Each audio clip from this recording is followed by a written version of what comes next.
네, 안녕하세요. 5월 12일 슬기로운 신앙생활 56번째, 곧 은혜와 사랑에 대한 두 번째 시간을 함께 합니다. 오늘도 함께 나누는 하나님의 말씀을 통해 각자의 처소에서 동일한 하나님의 은혜와 사랑이 가득하시기를 먼저 축복하고 소망합니다. 중간 점검의 기간인 수요일, 오늘 복음을 선포하는 예술이자 곡조 있는 기도인 찬송으로 하나님께 영광 돌리며 나누어 볼 찬송으로 또 치유받고 또 은혜 받는 귀하고 선한 시간을 통해 다가오는 주일을 기쁘고 즐거운 마음으로 기대하며 기다리는 시간을 갖고자 합니다. 먼저 지난 시간이었죠. 한 주간 동안 찬송가 290장을 묵상해 보면서 내가 생각하고 느끼는 이 찬양의 감사 포인트는 어느 구절인지, 그리고 가능하시다면 왜 그렇게 느꼈는지를 댓글로 적어주신 분이 계십니다. 바로 김지영 집사님이신데요. 집사님께서 은혜 받은 구절은 후렴구 부분이라고 합니다.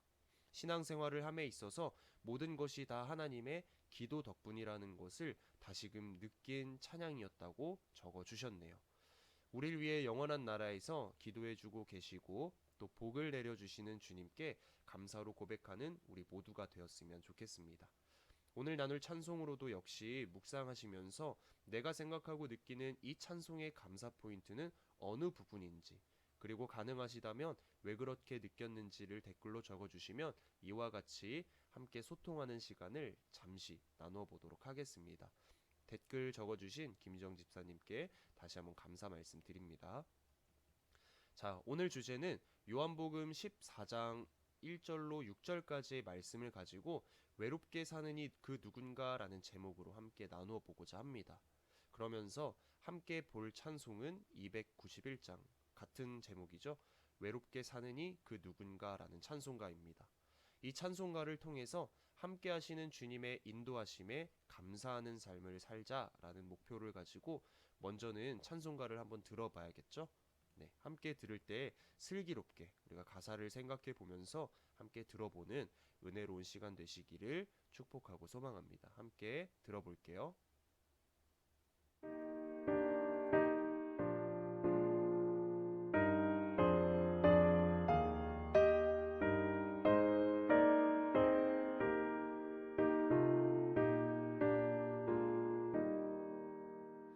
외롭게 사는 이그 누군가 맘 아파 헤매는 그대로다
여러분 잘 듣고 오셨죠? 함께 듣고 따라 부른 찬송가인 291장을 잠시 소개하자면 미국의 한 부부가 작사 작곡한 찬양입니다. 작곡의 윌터 마틴 목사님 그리고 작사에는 그의 아내인 시빌라 마틴 부인이죠. 이 두 분은 이 찬양 외에도 382장 너 근심 걱정 말아라 라는 곡과 421장 내가 예수 믿고서 라는 곡 역시 작사 작곡한 분들이십니다. 이 두 분은 하나님께서 찬송가를 위해 함께 살도록 짝지어 주신 것처럼 평생을 하나님께 찬양하며 살아갔죠. 근데 바라기는 저와 여러분도 내게 주신 삶의 순간순간마다 하나님께 찬양하며 나아가는 복되고 복된 삶을 살아가시기를 주님의 이름으로 축복하고 소망합니다. 오늘 본문을 나누기 전에 먼저 앞전의 상황부터 잠시 살펴보자면 예수님께서는 유월절 전에 3년 동안 예수님의 옆에서 많은 은혜로운 말씀도 듣고 수많은 기적들을 몸소 보았던 제자들과 마지막 만찬 중에 계셨습니다. 저녁 식사 도중 예수님께서는 제자들에게 아주 중요한 가르침들을 주셨어요. 바로 섬김과 사랑이었어요. 그리스도인으로서 마땅히 가지고 있어야 할 것들이었죠. 하나님의 본체시나 육신의 몸을 가지고 이 땅에 오셔서 제자들의 발을 씻기신 모습에서 섬김의 모습을 가르쳐 주셨고요. 죄인인 우리를 위해 곧 있을 십자가의 죽음까지도 묵묵히 받아들이신 사랑의 모습 역시 가르쳐 주셨습니다. 그런데 사랑이라는 새 계명을 주시면서 뭔가 의미심장한 말씀을 하셨습니다. 요한복음 13장 33절에 보면 작은 자들아 내가 아직 잠시 너희와 함께 있겠노라 너희가 나를 찾을 것이나 일찍이 내가 유대인들에게 너희는 내가 가는 곳에 올 수 없다고 말한 것과 같이 지금 너희에게도 이르노라. 네, 예수님께서 내가 가는 곳에 올 수 없다고 하신 이 말씀에 의아한 베드로가 나서서 말합니다. 요한복음 13장 36절로 37절에 보면 시몬 베드로가 이르되 주여 어디로 가시나이까? 유명한 말이죠. 주여 어디로 가시나이까? 예수께서 대답하시되 내가 가는 곳에 내가 지금은 따라올 수 없으나 후에는 따라오리라. 베드로가 이르되 주여 내가 지금은 어찌하여 따라갈 수 없나이까? 주를 위하여 내 목숨을 버리겠나이다 라고 베드로는 예수님께 말합니다. 베드로의 말에 예수님께서는 내가 가는 곳에 내가 지금은 따라올 수 없지만 나중에는 따라올 수 있을 것이다 라고 말씀하셨어요. 아마도 베드로는 예수님의 이 말씀을 듣고 예수님께서 떠나시는 것 같아 두려웠나 봅니다. 한편으로는 화가 났을 테고요. 왜냐하면 3년 내내 함께하고 불합리한 상황 속에서 자신들을 지켜주신 예수님께서 갑자기 떠난다고 말씀하셨으니까요. 오직 예수님을 위해 자신의 인생과 심지어 목숨까지 내놓았는데 지금은 따라올 수 없다 말씀하시니 자기 마음을 몰라주는 것 같아 화가 났을 겁니다. 어쩌면 베드로가 한 말은 거짓말은 아니었을 겁니다. 그때 베드로는 정말로 예수님을 따르기 위해서라면 목숨도 내놓을 각오가 되어 있었으니까요. 자신 있었을 겁니다. 그래서 이윽고 베드로는 자기가 이렇게까지 말했으면 예수님께서 내가 내 마음을 몰랐구나 정말 미안하다 하시면서 그 정도면 나를 당장 따라올 수 있다고 말씀해 주시겠지라며 기대했을지도 모릅니다. 그런데 되돌아온 예수님의 말씀은 너무 충격적이었어요. 38절에 보면 예수께서 대답하시되 내가 나를 위하여 내 목숨을 버리겠느냐 내가 진실로 진실로 내게 이르노니 닭 울기 전에 내가 3번 나를 부인하리라. 베드로의 입장에서 볼 때 나는 절대 그럴 리 없다. 예수님을 배신한 가룟 유다와 같이 나는 그렇지 않는 사람이다 라고 생각했을 겁니다. 예수님의 말씀을 들은 베드로는 아마 속이 더 많이 상했을 거예요. 이처럼 예수님께서 베드로와 대화를 나누시는 동안에도 제자들도 그 옆에서 다 듣고 있었을 거예요. 이때 제자들은 마음이 어땠을까요? 자기들의 인생과 목숨까지 모든 것을 걸었던 예수님, 그동안 자기들의 모든 것이 되어주셨던 예수님이 자기들을 떠난다고 말씀하십니다. 자기들이 따라올 수 없는 곳으로 말입니다. 즉 제자들은 졸지의 삶의 기반을 전부 다 잃어버리게 된 셈이죠. 그런데 그게 다가 아닙니다. 예수님은 그 누구보다도 예수님을 사랑하고 충성을 보였던 가장 으뜸 제자인 베드로가 예수님을 3번씩이나 배반하게 될 것이라는 말씀까지 하셨어요. 아마도 속으로 충성심이 강한 베드로보다 훨씬 못한 자기들이 어떻게 될지는 불보듯 뻔합니다. 베드로보다 더 심하게 예수님을 배반하게 되겠지요. 두려웠을 겁니다. 앞으로 예수님 없이 어떻게 살아가야 할지, 자기들도 베드로처럼 되진 않을지, 그 모든 일들이 염려로 다가왔고 불안이 가득 엄습했다는 것이죠. 그때 오늘 본문 말씀이 예수님께서는 제자들의 이런 근심, 걱정, 두려움을 해결해 주시기 위해서 주신 말씀이라고 말할 수 있습니다. 예수님께서는 제자들은 반드시 이 문제를 해결해야 한다는 것을 아셨어요. 그날 밤부터도 그렇고 앞으로도 그렇고 이 두려움의 문제, 그리고 그 두려움이 만들어낼 근심의 문제를 해결하지 못하면 제자들이 하나님의 자녀로, 예수님의 자녀로 살아갈 수 없을 테니까요. 그런데 그 자리에 있었던 예수님의 제자들만 그럴까요? 아니요, 그렇지 않습니다. 이는 오늘 우리에게도 해당되는 말입니다. 우리가 하나님의 자녀답게 살고 예수님의 제자답게 살아가지 못하게 방해하는 것은 외적인 요소도 분명 있겠지만 그보다도 우리 마음, 즉 내적인 요소라고 말할 수 있는 이 두려움 때문이 더 크고 거기서 생겨나는 근심, 걱정과 의심으로부터 비롯된다는 것이죠. 우리가 그 두려움과 근심에 붙들리고 걸려 넘어질 때마다 하나님의 뜻과 영광을 위해서 살아가야 할 우리 인생의 귀한 목적을 잃어버리게 된다는 겁니다. 누군가는 나는 근심 걱정이나 두려움 같은 거 없어 라고 자부할지도 모릅니다. 그런데 과연 그럴까요? 여러분은 어떠신가요? 우리가 인생을 살아가면서 근심, 걱정, 두려움 없는 삶이 얼마나 지속되었나요? 사실 현재 우리가 마주한 코로나 시국만 보더라도 코로나 걸리면 어떡하지라는 근심, 걱정, 두려움이 있지 않습니까? 이 외에도 자기 것을 잃어버리게 될 때 두려워합니다. 또 자기에게 있어서 꼭 필요한 것과 원하는 것을 얻지 못하게 될 때 우리는 두려워합니다. 그런데 우리가 사는 세상이 실제로 그런 곳이죠. 만약 이 세상이 무엇을 잃어버리거나 빼앗길 염려가 없을 만큼 안전한 곳이고 또 필요한 것을 얼마든지 얻을 수 있을 만큼 풍요로운 곳이라면 그 누구도 두려워하지 않을 겁니다. 하지만 이 세상은 전혀 그런 곳이 아니죠. 혹 사랑하는 사람을 잃어버리진 않을까?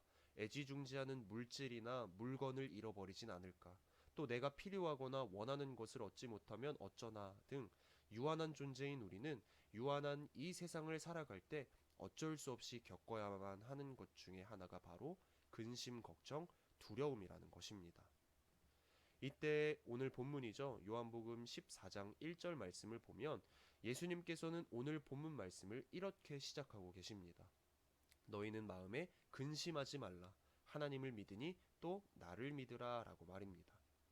예수님께서 근심하지 말라는 말씀과 하나님과 예수님을 믿으라 말씀하신 이유는 실은 믿음과 두려움은 아주 밀접하게 서로 연결되어 있기 때문입니다. 그래서 예수님께서는 두려워하는 제자들에게 먼저 근심하지 말라고 말씀하시게 되죠. 그런데 말씀이야 참 간단하지만 실제로 그런 삶을 살아가는 것은 전혀 간단한 일이 아닙니다. 이 근심이라는 것이 이제부터 근심하지 말아야지 한다고 금세 없어지는 게 아니니까요. 그런데 분명히 보아야 하는 것은 예수님께서 너희는 마음에 근심하지 말라고만 하시지 않았다는 겁니다. 그 뒤에 하나님을 믿고 또 나를 믿으라고도 말씀하셨다는 거죠. 이 말씀이 정말 중요합니다.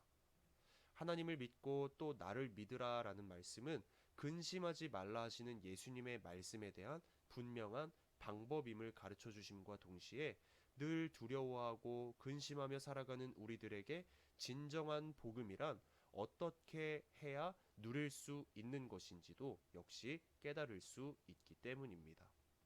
사랑하는 성도 여러분, 우리를 근심과 두려움에서 벗어나게 할 능력은 오직 하나님을 향한 믿음밖에 없음을 믿으시기를 주님의 이름으로 축복하고 소망합니다. 우리의 믿음의 대상이 되시는 하나님만이 우리의 모든 두려움을 없애 주실 수 있을 만큼 완전하시기 때문입니다.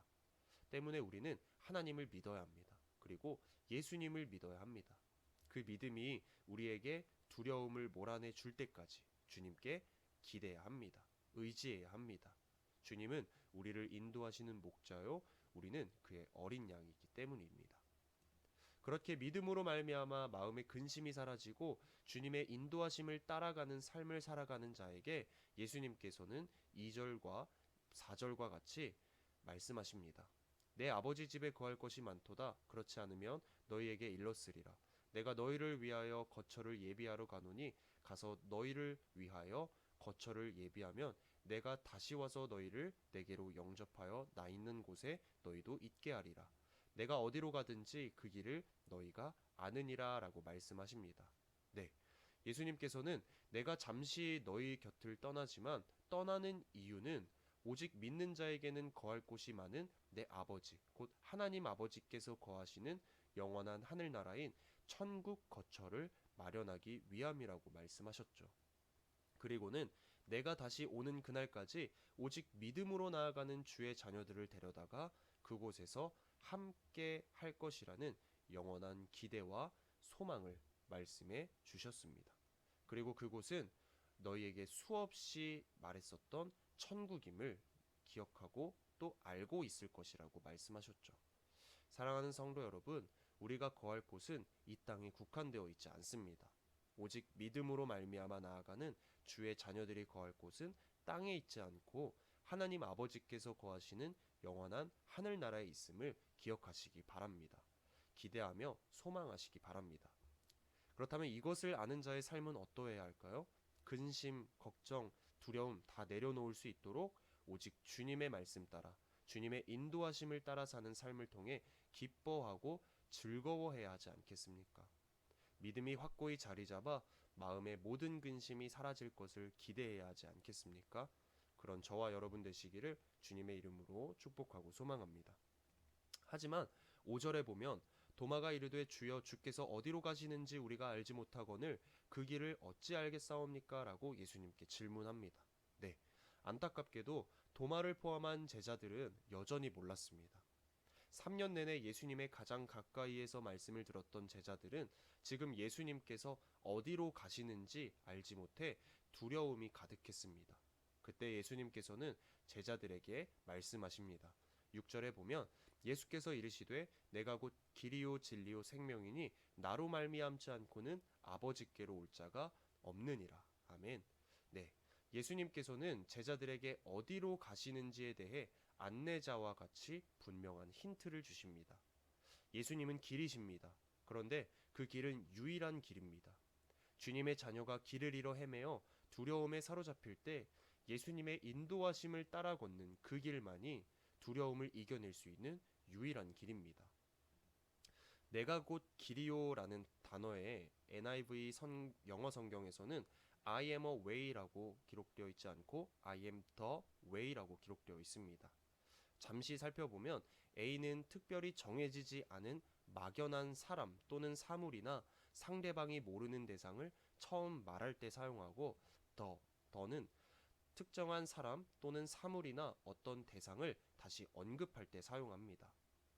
이러한 차이를 생각해 본다면 I am a way와 I am the way는 나는 길이다 라는 같은 뜻을 가진 문장이지만 I am a way는 그냥 막연한 하나의 길을 의미하고 I am the way는 유일한 길, 앞에서 언급했던 그 길을 말할 때 사용하죠. 그도 그럴 것이 예수님께서는 4절에 이미 내가 어디로 가는지 그 길을 너희가 아느니라고 말씀하셨죠. 그 길, 단순히 하나님 아버지께서 거하고 계신 천국으로 가는 여러 길 중에 하나의 길로서가 아니라 유일한 길, 오직 진리 되시고 생명 되시는 예수님의 인도하심을 통해서만이 아버지께로 갈 수 있음을 제자들에게 분명하게 말씀하신 겁니다. 사랑하는 성도 여러분, 우리가 이 세상에서 천국을 기대하고 소망하기 위해 예수 그리스도를 믿는 것을 여러 길 중에 하나의 길로서 막연하게 생각하는 것이 아니라 주님이 이미 말씀하신 그 유일한 길로 생각하는 굳건한 믿음을 소유하시기를 주님의 이름으로 축복하고 소망합니다. 그리고 그럴 때에 우리가 가지고 있었던 모든 근심, 걱정, 두려움은 사라지고 기쁨과 감사가 넘치는 삶을 살 수 있다는 것입니다. 자, 이제 오늘 함께 부른 찬송가를 한번 살펴볼까요? 1절부터 보면 외롭게 사느니 그 누군가 맘 아파 헤매는 그대로다. 이 구절은 현재 코로나19로 인해 가족들도 맘 편히 제대로 보지 못하는 거리두기로 인해 더욱 와닿는 구절입니다. 심지어 그리스도인인 우리는 어떠한가요? 교회를 제대로 갈 수가 없어서 더욱 공허합니다. 대체 코로나19가 언제 끝나는 건지 생각하면서도 혹 내가 걸리지는 않을까 걱정, 근심, 두려움이 가득합니다. 이뿐만이 아니죠. 고령 사회로 접어들면서 독거 노인율이 증가하고 있는 우리나라의 상황을 볼 때 더욱 걱정입니다. 외로움에서 그치면 다행이지 외로움을 비롯한 걱정, 근심, 두려움으로 인해 오는 우울증. 이 우울증이 심각하면 생명까지도 위협하는 이때에 이 찬양의 가사는 우리의 심금을 울립니다. 하지만 오늘 말씀을 통해서 우리는 그렇지 않을 수가 있습니다. 다음 구절이죠. 십자가 형틀에 너 위에 상하신 하나님 독생자 왜 잊었나? 네, 늘 우리와 함께 계시고 우리를 위해 친히 십자가에서 죽으신 예수님이 계신데 무엇이 외롭겠습니까? 시편 107편 9절에 보면 그가 사모하는 영혼에게 만족을 주시며 줄인 영혼에게 좋은 것으로 채워주심이로다 라고 기록되어 있어요. 그렇습니다. 우리에게 부족한 것을 채워주시는 분이 계신데 무엇이 외롭습니까? 또 시편 34편 4절에 보면 내가 여호와께 간구하매 내게 응답하시고 내 모든 두려움에서 나를 건지셨도다 라고 기록되어 있습니다. 그렇습니다. 걱정, 근심, 두려움에 사로잡힐지라도 간구하면 다 응답해 주시는 분이 우리 안에 계신데 무엇이 두려운 겁니까? 사랑하는 성도 여러분, 채워주시는 주님께 감사합시다. 또 모든 두려움에서 건져주시는 주님께 찬양합시다. 이것이 그리스도인이라면 마땅히 해야 할 것임을 깨닫는 저와 여러분 되시기를 주님의 이름으로 축복하고 소망합니다. 이어서 2절입니다. 외로워 우는 그 누군가 친구를 잃으니 그대로다. 그렇죠. 우리 사람은 아담의 원죄로부터 이어져 내려와 세월이 흐를수록 죽기 마련입니다. 필연적인 것이죠. 왜냐하면 우리는 유한한 존재니까요. 그러면서 내 주위 사람들의 세상을 떠난 소식이 잦아지기 시작합니다. 언제나 나와 함께 있을 줄 알았던 부모님, 형제, 자매, 남편과 아내, 그리고 친한 친구들이 세상을 떠나갑니다. 그러면서 오는 외로움 역시 사무칩니다. 쓸쓸함이 가득합니다. 또 한편으로는 나도 그들과 같이 세상을 떠날 생각에 두려움이 가득합니다. 그러나 모두 널 버려도 내 죄를 속하신 주 예수 참 친구 왜 잊었나? 그렇습니다.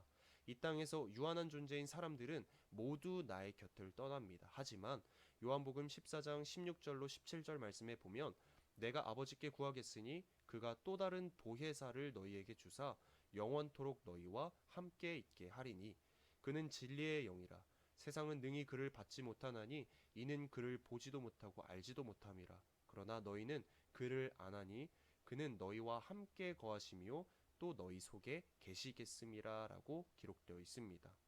네, 하나님의 사랑이 이렇습니다. 예수님께서 십자가에 죽으셨지만 이내 부활하시고 또 승천하시기까지 40일간을 제자들과 함께 하셨고 또 승천하신 이후에도 보혜사 곧 성령님을 보내주사 영원토록 함께 있게 하십니다. 이를 받아들일 수 있는 것은 오직 믿음밖에 없습니다. 세상은 성령님을 볼 수도 없고 알지도 못해 받아들일 수 없기 때문이죠. 하지만 우리는 성령님께서 언제나 우리 안에 거하시고 우리와 항상 함께 계시다는 것을 받아들일 수 있지 않습니까? 바로 믿음을 통해서 말입니다. 사랑하는 성도 여러분, 완전한 사랑 보여주신 주님이 나의 좋은 친구가 되어주심에 감사합시다. 그분과 영원토록 함께 살 것이라는 것을 기대와 소망하며 우리가 주님 안에서 우리의 참 친구 되시는 주님을 찬양하는 저와 여러분 되시기를 다시 한번 주님의 이름으로 축복하고 소망합니다. 이어서 3절입니다. 사망을 이기신 능력의 주 내 곁에 늘 계심 왜 모르냐. 그렇습니다. 앞서 말씀드렸듯이 죽음을 이기시고 부활 승천하신 주님께서 늘 우리 곁에 계심을 잊지 말아야 합니다. 그리고 주 말씀 따라서 사느니 누구나 외롭지 않으며 즐거우리. 그렇죠. 오늘 예수님께서는 제자들에게 요한복음 14장 1절과 같이 너희는 마음에 근심하지 말라. 하나님을 믿으니 또 나를 믿으라 라고 말씀하셨습니다. 근심하지 않도록 하시는 오직 유일한 길 되시고 생명 되시는 진리이신 예수님께서 제자들보다 먼저 하나님 아버지께서 거하신 곳에 가셔서 제자들을 위한 거처를 예비하러 가십니다. 이는 오늘 우리에게도 적용되죠. 예수님께서는 지금 천국에서 우리를 위한 거처를 예비 중에 계십니다. 우리는 그저 이 땅에서 다시 오실 예수님의 인도하심을 기대하며 살아가면 됩니다. 그리고 그 안내서가 바로 성경입니다. 우리는 늘 말씀을 가까이 해야 합니다. 주님은 말씀을 통해 우리에게 살아갈 힘을 주시기 때문입니다. 또한 외롭지 않도록 함께 해주시기 때문입니다. 이를 통해 우리는 즐거워할 수 있습니다. 이것이 말씀이 가진 능력이죠. 사랑하는 성도 여러분, 말씀의 능력을 몸소 체험합시다. 그래서 즐거워하는 저와 여러분이 되면 참 좋지 않을까 생각이 듭니다. 왜냐하면 후렴구와 같이 오직 주 예수님 널 돌보신다, 오직 주 예수님 널 사랑해 라는 부분과 같이 예수님이 양같은 우리에게 목자 되시어 돌보아 주시고 신부인 우리에게 신랑 되시는 분이시기 때문입니다. 마지막 후렴구입니다. 손잡아 내 길 인도하시는 사랑의 주 예수 오 하나님. 그렇습니다. 우리는 이렇게 찬양하며 기도해야 합니다. 우리의 길을 인도하시는 유일한 길이신 예수님, 우리에게 무조건적인 사랑을 베푸시는 하나님, 그분이 있기에 우리는 오늘도 예배합니다. 또 찬양하며 기도합니다. 그분의 인도하심을 따라 마음의 근심, 걱정, 두려움이 사라져 우리의 참 친구 되시는 주님을 사랑하고 따라 사는 삶 걸어가시기를 주님의 이름으로 축복하고 소망합니다. 오늘 우리는 291장 외롭게 사느니 그 누군가라는 찬양과 본문 말씀인 요한복음 14장 1절로 6절 말씀을 통해 하나님은 어떤 분이신지를 다시 한번 깨달았습니다. 하나님은 어떤 분이신가요? 하나님은 우리를 결코 홀로 내버려 두시지 않으시며 천국으로 인도하시는 분입니다. 그런 주님을 우리가 생각하면서 한번 291장과 오늘 나눈 말씀을 기억하며 한 주간 동안 이 찬양을 묵상해 보면서 내가 생각하고 느끼는 이 찬송의 감사 포인트는 어느 구절인지, 그리고 가능하시다면 왜 그렇게 느꼈는지까지 댓글로 적어주시면 감사하겠습니다. 그럼 이 시간 다 함께 기도하도록 하겠습니다. 우리 기도하겠습니다. 사랑과 은혜가 많으신 하나님, 오늘도 우리가 외롭지 않도록 곁에서 늘 항상 함께 하시고 우리의 참친구 되어 주심에 깊은 감사를 드립니다. 오직 주님만이 천국으로 갈 수 있는 그 유일한 길 되어 주심을 기억합니다.